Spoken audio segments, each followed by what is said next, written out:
पौलुस कहता है रोमियो की पत्री में और इब्रानिया में भी,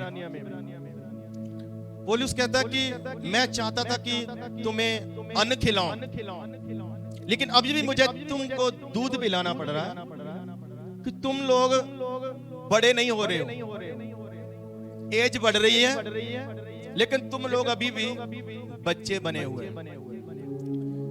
इधर देखना मेरे अंदर, कुछ लोगों की कई बार एज होती है 30 साल 25 साल, दिमाग से वो थोड़ा सा प्रॉब्लम होते हैं, तो वो कैसे उनका व्यवहार होता है बच्चों के जैसे, बच्चों के जैसे ट्रीट करना पड़ता है, क्योंकि वो दिमाग से क्या है थोड़ा सा दिक्कत है, तो उनका स्वभाव बच्चे जैसा, बार बार रोकना टोकना, इधर से बचाना, कपड़े पहनाना या नहाना, कुछ भी। कहीं आत्मिक रीति से हम लोग वो तो नहीं, शारीरिक नहीं बात कर रहा हूं, आत्मिक रीति से। क्या आत्मिक रीति से हम बढ़ रहे हैं, बड़े बने, मैच्योर हुए हैं कि नहीं? हालेलुया। भाई मैं कहती बच्चे नहीं बनना, बड़े बनना। हालेलुया। बड़े होते जाओ जैसे प्रभु यीशु मसीह बढ़ते गए। पौलुस कहता है रोज थोड़ा थोड़ा करके बढ़ते जाओ। आमीन। हालेलुया। रोज थोड़ा थोड़ा करके बढ़ते जाओ। कभी भी आपका बच्चा कितना रोज बड़ा आपकी आंखों ने नहीं देखा होगा। हालेलुया। लेकिन वो धीरे धीरे क्या होता है, बढ़ता है। हमें बढ़ना है, बच्चे नहीं रहना है। जब बच्चे होते हैं तो उनको खुद खाना खिलाते हैं, खुद नहलाते हैं, धुलाते हैं, साफ करते हैं, कपड़े चेंज करते हैं, कई चीजों से रोकते हैं जब बच्चे होते हैं। फिर हम उन्हें अच्छी एजुकेशन देते हैं, घर से भी और बाहर से भी। घर वाली तो फ्री एजुकेशन है, लेकिन बाहर वाली एजुकेशन पर पैसा लगाते हैं, टाइम लगाते हैं। सिर्फ बच्चा नहीं पढ़ रहा, माँ बाप भी पढ़ रहे हैं साथ में, वो भी पढ़ा रहे हैं। आपने देखा ना कई बार माँ लेकर जाती है बच्चे को, तो ऐसे इधर बैग टांगा होता है, बच्चा आराम से कुल्फी खाता आ रहा होता है, तो लगता है कि बच्चा नहीं आया, माँ स्कूल से आई है, पापा आए हैं स्कूल से आए। जब बच्चे हैं तो ये रोल अदा करते हैं। फिर वो पढ़ते हैं, आगे बढ़ते हैं, बड़े होते हैं, फिर हम उनको कोई ट्रेनिंग दिलाते हैं, कोई काम सिखाते हैं, कोई कोर्स करते हैं। हालेलुया। ओ हालेलुया तो बोल दो। हालेलुया। लेकिन जब बड़े हो जाते हैं काम भी सीख लेते हैं, फिर क्या कहते हैं माँ बाप, बेटा जी बेटी जी ਤੁਹਾਨੂੰ ਜੰਮਿਆ ਪਾਲਿਆ ਪੜਾ ਦਿੱਤਾ, ਕੰਮ ਕਰਨ ਦੇ ਲਾਇਕ ਕਰ ਦਿੱਤਾ, ਹੁਣ ਖੁਦ ਕਰੋ, ਹੁਣ ਆਪ ਜ਼ਿੰਮੇਵਾਰੀ ਲਓ, ਕੱਲ ਨੂੰ ਤੁਹਾਡਾ ਵਿਆਹ ਵੀ ਹੋਣਾ, ਬੜੇ ਬੱਚੇ ਹੋਣੇ ਨੇ। ਆਪਾਂ ਇਦਾਂ ਕਹਿੰਦੇ ਉਹਨਾਂ ਨੂੰ। माँ बाप क्या चाहते हैं, अब जो जिम्मेवारियां हमने निभाई हैं वो जिम्मेवारियां ये निभाए। अब बेटी बड़ी हो गई है, वो किचन में खाना बनाए, काम करे, हालेलुया, कपड़े धोए, माँ की मदद करे, ये हम चाहते हैं। तो फिर बच्चे काम ढूंढते हैं, जो जवान हो चुके हैं, जो बड़े हो चुके हैं, तो फिर कुछ कमाई करते हैं, अच्छा लगता है। हालेलुया। तो आज मैं आपसे कहना चाहता हूं, मसीह में बच्चों जैसा व्यवहार हमें बंद करना है। छोटी छोटी बातों से नाराज हो जाना, छोटी छोटी बातों को सोचते रहना, छोटी छोटी बातों की बात का बतंगड़ बनाना। हालेलुया। ये बच्चों वाली चीजें हैं, हमें बड़ा होना है। आमीन। हालेलुया। जब हम आत्मा में बड़े हो जाते हैं, पहले जब प्रभु में आते हैं, तो परमेश्वर भी कुछ चीजों को नजरअंदाज करते हैं, क्योंकि नए हैं अभी। पास्टर चीजों को नजरअंदाज करते हैं, कलीसिया भी कुछ चीजों को क्या करती है, चलो कोई नहीं, अजय कुछ पता नहीं। हालेलुया बोल दो। लेकिन जब बड़े हो जाते हैं, मैच्योर हो जाते हैं, फिर लोग कहते हैं एक बच्चा है जी, इन्हें एडी वड्डी गलती करती, बच्चा हुंदा तो माफ कर देंगे। मां बाप कहते नहीं जी बच्चा है, 25 साल दा है तो बच्चा है जी, माफ कर दो। कहते बच्चा है, तो मां बाप लिए वो 30 साल दा भी किया, वो बच्चा ही लगता उन्होंने। हालेलुया। लेकिन वो एक मां बाप का अपना एक रोल है। तो मैं पिछले दिनों मैंने एक वचन सुनाया, अभी वो पूरा नहीं हुआ, याद रखना, मैं अभी उसको कंटिन्यू करूंगा, लेकिन आज नहीं करूंगा। पिछले दिनों मैंने एक शुरू किया बच्चों को सिखाने का, हालेलुया। उसमें बहुत सारी बातें बताई, लेकिन बहुत सारी बातें अभी रहती, लेकिन आज मैं एक छोटा सा मैसेज देना चाहता हूं। तो अभी मसीह में जितने लोग इधर बैठे हैं, ज्यादातर 90% लोग इधर कलीसिया में, अब ये बच्चे नहीं है, मसीह में बड़े हो चुके हैं। किसी को 5 साल, किसी को 7 साल, किसी को 10 साल, किसी को 15 साल, किसी को 20 साल, किसी को 25 साल, किसी को 30 साल प्रभु में हो चुके हैं। आमीन, हालेलुया। अब क्या करना है? अब जब बड़े हो जाते हैं तो अपने मां बाप के साथ क्या करना है? काम में हाथ बटाना है, काम में। अभी ये रोल शुरू होता है आपका। बंदगी तो सारी जिंदगी करना है, धन्यवाद सारी जिंदगी करना है, चर्च सारी जिंदगी आना है, लेकिन उसके साथ साथ हमें प्रभु का काम करना है। ये बात आज कहना चाहता हूं बस कुछ मिनटों में। आप बड़े हो चुके हैं, अभी हम आपसे कुछ एक्सेप्ट करते हैं, चाहते हैं आपसे हम कुछ, जैसे आप लोग हमसे कुछ चाहते हैं कि हमारे पास्टर हमारे लिए प्रार्थना करें, हमें वचन दें, हमें सिखाए, हमारे घर में आए, हमें सलाह दें। आमीन, हालेलुया। तो हम आपसे क्या चाहते हैं? हम आपसे चाहते हैं कि आप प्रभु का काम करो। और काम 2 तरह का है, इंडोर और आउटडोर। लेकिन पहले इंडोर सीखो, इंडोर सीखते सीखते फिर आउटडोर करो, फिर बाहर निकलो। जब आपकी बेटी को आप रोटी बनाना सिखाते हैं तो अपनी रसोई में सिखाते हैं ना, किसी की रसोई में थोड़ी। पहले घर में सीखेगी खाना बनाना, फिर बड़ी होकर अपनी सास के घर में बनाएगी। लेकिन अगर घर से नहीं सीखेगी तो फिर उधर प्रॉब्लम आएगी। आमीन, हालेलुया। इंडोर सीखो, इधर सेवा करना पहले चर्च में, हालेलुया। लेकिन सिर्फ सीखते नहीं रहना। आप अगर कहें लो जी अभी तो मैं सीख रहा हूं, तो भाई कब तक सीखोगे? सीखते तो सारी जिंदगी रहना। मैं भी आज तक सीख रहा हूं और सीखते ही जाना है, लेकिन सीखने के साथ साथ करना है। और काम हमेशा करके आता है, सिर्फ थ्योरी नहीं चाहिए, प्रैक्टिकल भी चाहिए। कागज पर लिख दो, बेटी को कागज पर लिख दो, सब्जी बनानी है गोभी की, उसमें ये पड़ेगा, उसको लिख कर दे दो। और उसको YouTube से एक वीडियो भी दिखा दो, एक बार बस दिखाकर बंद कर दो। अब उसको बोलो बना, मैं दावा कर सकता नहीं बना पाएगी। हालेलुया।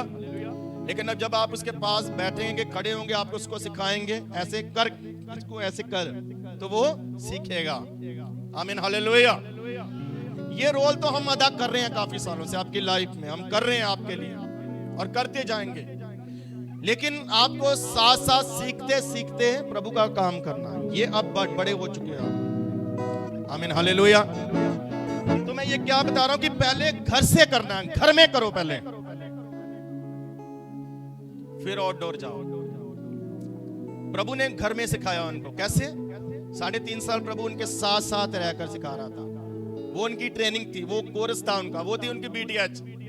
3.5 साल ऐसे रोगी को चंगा करते हैं, ऐसे प्रचार करते हैं, ऐसे कहीं जाते हैं, ऐसे दुआ करते हैं। आमीन, हालेलुया। उनके आगे कर करके दिखा रहा था और कई बार उनको करने के लिए भेजता भी था, जाओ प्रचार करके आओ, दुष्ट आत्माओं को निकाल कर आओ, चंगा करके आओ। आमीन, हालेलुया। वो जाते थे। ये 3.5 साल उनके घर के सीखने के थे। उसके बाद उन पर जिम्मेदारी थी, उन्होंने करना था और उन्होंने किया। आमीन, हालेलुया, हालेलुया। एक बार प्रभु ने उनको कहा, ओए चलियो इधर आओ। हाँ जी, अजरे सामने लोग बैठे हैं, रोटी खिलाओ। हालेलुया। सीधी आज्ञा दी है, कोई बीच में कुछ भी इधर उधर नहीं। क्या दिया? सीधी आज्ञा, इनको खाना खिलाओ। तो वो पर्स चेक करने लगे, हिसाब लगाने लगे। तू कितना देगा, तू कितना देगा, तू कितना देगा। इकट्ठा कर के कंजूसी से 200 निकला। तो वो 200 लेकर प्रभु के पास चले गए। प्रभु जी इतना ही है जी, इतने में 200 से क्या होगा, हजारों लोग हैं, 5000 तो आदमी आदमी है। प्रभु कहता मुझे नहीं पता, बस करना है। हालेलुया। प्रभु जानता था वो क्या करेगा और परमेश्वर ने वो किया भी। लेकिन काम किनको दिया? प्रोजेक्ट किनको दिया? प्रोजेक्ट दिया शागिर्दों, चलो इनको खिलाओ। यहां से सीखा, इधर से सीखा। जब अपनी कलीसिया बनी हजारों की, फिर रोल चेंज हो गया। फिर वो चेलों को कहते हैं, अपने चेलों को, ओए तुसी खिलाना तुसी पिलाना, साडे को नहीं आना। तुसी खिलाना तुसी पिलाना, साडे को नहीं आना। असी दुआ करनी है और असी वचन देना, बस। आमीन, हालेलुया। कुछ काम पास्टर के हैं और कुछ काम कलीसिया के हैं। तो कलीसिया वाले काम खुद करो। आमीन, हालेलुया। सो मैं बता रहा हूं कि प्रभु का काम सीखो। एक आयत पढ़ना चाहता हूं, जल्दी से पढ़ दूंगा। मैं जो आलसी मनुष्य था उसके खेत के पास से गुजरा। इधर देखो, नीचे मत देखो। मैं आलसी मनुष्य के खेत के पास से गुजरा तो वहां क्या थे? कांटे ही कांटे, कंडे ही कंडे से गए थे। और उससे पहले हमने पढ़ा कि जो अपनी जमीन दब के वाएगा वो रज के खाएगा। जो दब के वाएगा वो रज के खाएगा। हालेलुया। अब मैं समझाता हूं कि मैं क्या कहना चाहता हूं। हम रूहानी हैं और जिस्मानी हैं। हमारे पास जिस्मानी खेत है और हमारे पास आत्मिक खेत है। जिस्मानी खेत क्या है? जो आप काम करते हैं, जॉब करते हैं, किसी प्रकार की जॉब है, जो काम है, उस काम को आप करते हैं, वो आपका खेत है। हालेलुया। वो क्या है? आपका एरिया है, वो खेत है जिसमें आपको काम कर रहा है। लेकिन स्त्री का जो खेत है वो उसका घर है। लेकिन आज स्त्रियां बाहर भी काम करती है, अलग बात है। आमीन, हालेलुया। लेकिन उनका एरिया कौन सा है? वो घर में काम करती है। यहां तक कभी ना कभी उनको पहुंचना ही पड़ता है, अगर शादी से पहले नहीं तो शादी के बाद। तो मनुष्य का, आदमी का जो एरिया बर है, वो खेत है, वो काम है उनका। तो उस खेत में वो आलस से काम करेगा तो कांटे उगेंगे वहां, खेत खराब होगा, फसल नहीं आएगी, कांटे होंगे वहां पर। प्रॉब्लम, कांटे क्या है? प्रॉब्लम है, समस्या है, तंगी, मुसीबत, गरीबी। आलस से काम करने वाले के लिए प्रॉब्लम खड़ी होती है अगर वो अपने खेत में अच्छी तरह काम नहीं करना चाहता। तो बाइबल कहती है 6 दिन काम करना, तो 7वां दिन प्रभु को देना। काम करने के लिए प्रभु ने कितना समय दिया आज मनुष्य को। आलस मत करो अपने काम में। हालेलुया। लेकिन मैं जो आपको बात बताना चाहता हूं वो शिक्षा ये है, एक आपका आत्मिक खेत है, एरिया है आपका, जिस एरिया में आपको काम करना है। और वो खेत ये है जिधर आप आज बैठे हैं। ये आपका खेत है।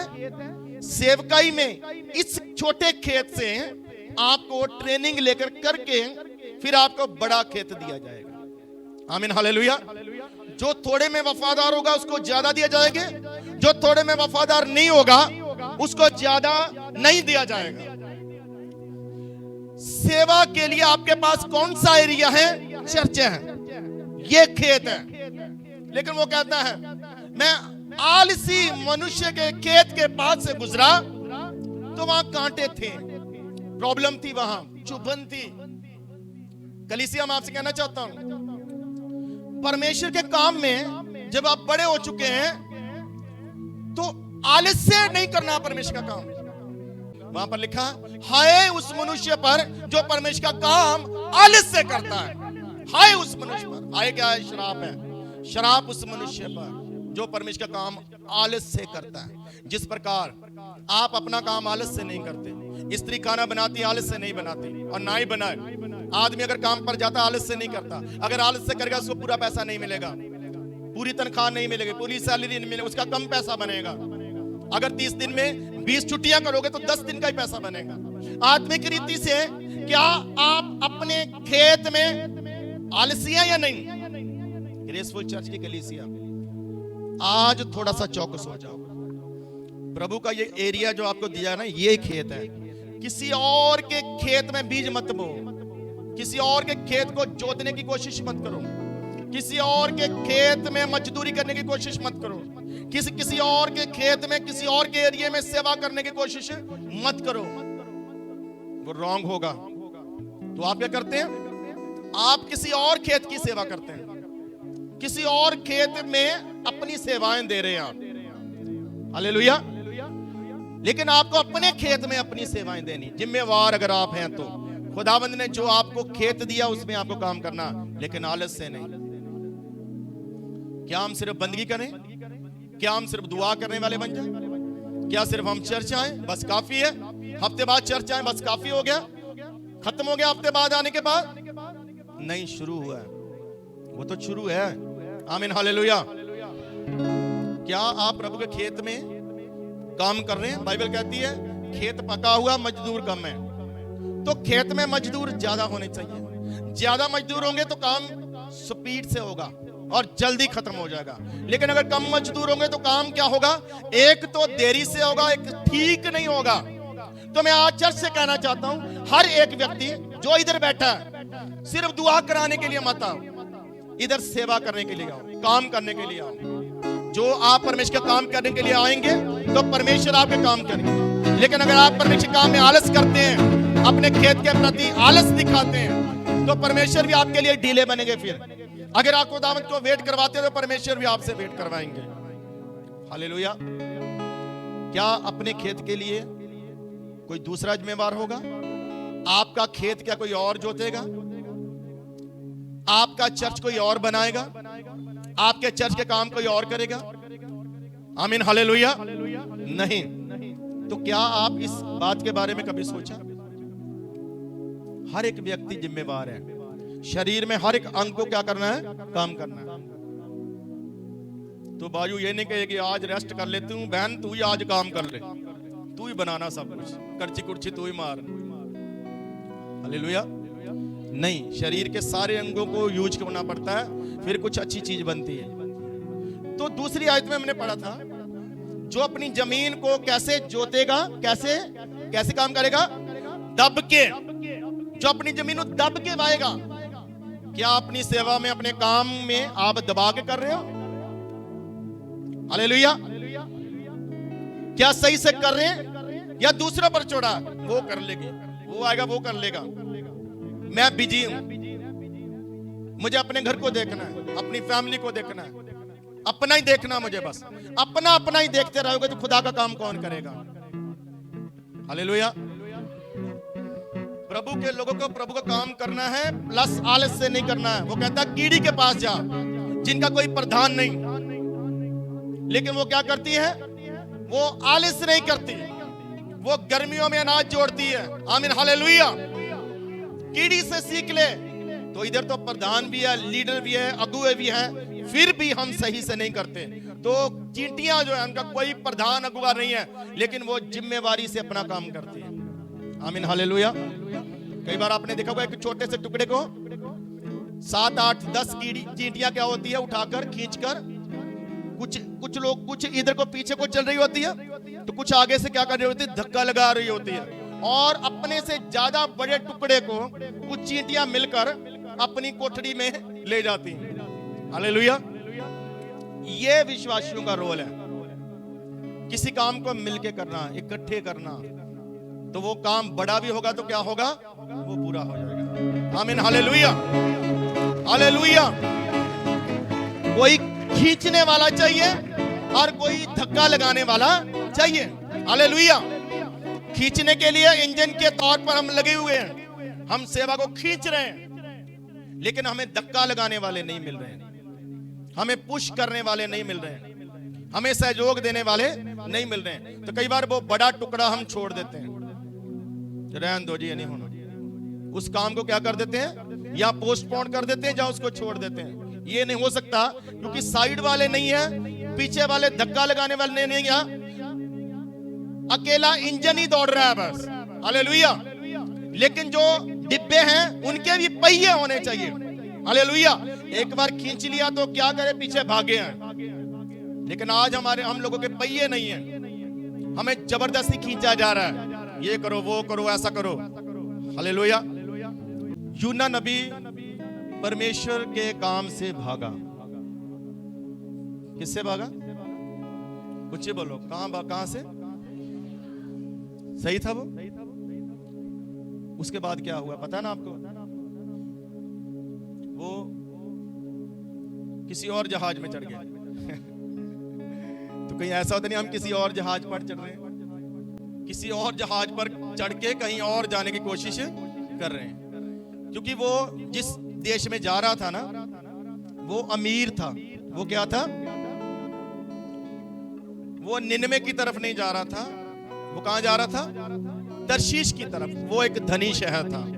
उसको पता निनवे तो की मिलना मैनू पापी लोग हैं, इधर जाने हैं। हालेलुया। इधर बड़ा धन, इधर बड़ा वधिया, इधर चल दे। कई बार इधर ही सोचते हैं इधर बड़ा वधिया। हालेलुया। उसका रिजल्ट क्या आया? उसको पानी में फेंक दिया गया। एक नदी में मछली, बड़ी मछली के पेट में उसको डाल दिया गया। और वहां वो रो रहा है, वो चिल्ला रहा है, हड्डियां चुभ रही, उसको सांस सही से नहीं आ रही है, दम घुट रहा है। बड़ी मछली थी तो उधर ही घुटने टेके पश्चाताप किया, माफी मांगा। लेकिन 3 दिन फिर रहना पड़ा। अब जितना समय ठहराया खुदावंद ने, उतना समय ये रहेगा उस दुख में। प्रभु के काम से भागोगे तो दुख में जाओगे, परेशानी में जाओगे। मैं साफ कह देता हूं, जो प्रभु के काम से भागता है वो दुख में जाता है, लेकिन जो प्रभु के काम में आगे बढ़ता है, दुख उसकी जिंदगी से दूर जाता है, परेशानी उसकी जिंदगी से दूर जाती है। आमीन। Hallelujah, hallelujah. प्रभु के काम से कभी मत भागो, प्रभु के काम में कभी आलस मत करो। आप ये सोचो मैं नहीं करूंगा तो और कौन करेगा? आमीन। हालेलुया। तो ग्रेसफुल चर्च की कलीसिया, अपने लिए मत जियो, सिर्फ अपनी फैमिली के लिए मत जियो। प्रभु के काम की चिंता करो और प्रभु के काम से मत भागो। एक नया भेद बताता हूं, 2 तोड़े 5 तोड़े 1 तोड़ा। आज थोड़ा सा अलग प्रभु ने मन में डाला। प्रभु कहते हैं ये एक वाला था जिसने दबा दिया था ना, ये लापरवाह तो था ही था, लेकिन ये आलसी भी था। इसको लगता था 1 से क्या होगा जी, 14 होना चाहिए, बड़ा होना चाहिए था। मेरे पास भी 5 होने चाहिए थे, मुझे 1 क्यों दिया, उसको 5 क्यों दे दिए? मैं नहीं करूंगा जी। हालेलुया। उसका रिजल्ट पता क्या आया? सजा मिली। अगर प्रभु में आशीष है तो प्रभु में सजा भी है। सजा उनके लिए जो प्रभु के काम को नहीं करते, या करते हैं तो आलस से करते हैं, या कई बार उसको बीच में छोड़कर भागते हैं। हालेलुया। सब भाग गए, हजारों रोटियां खाने वाले सब भाग गए, लंगर में से खाने वाले भाग गए, हजारों चंगे किए गए भाग गए, हजारों जिंदगियों में चमत्कार हुए भाग गए। कितने बचे? 120। हालेलुया। लेकिन थोड़े समय के लिए वो भी भाग गए थे, वो भी छुप गए थे, लेकिन प्रभु का अनुग्रह फिर से बुलाया उनको। हालेलुया।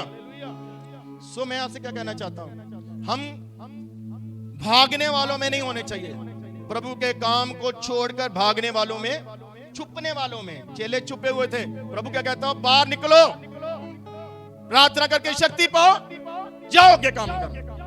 ऐसे कमरे लुके बैठे हो, हालेलुया, डरते बैठे हो।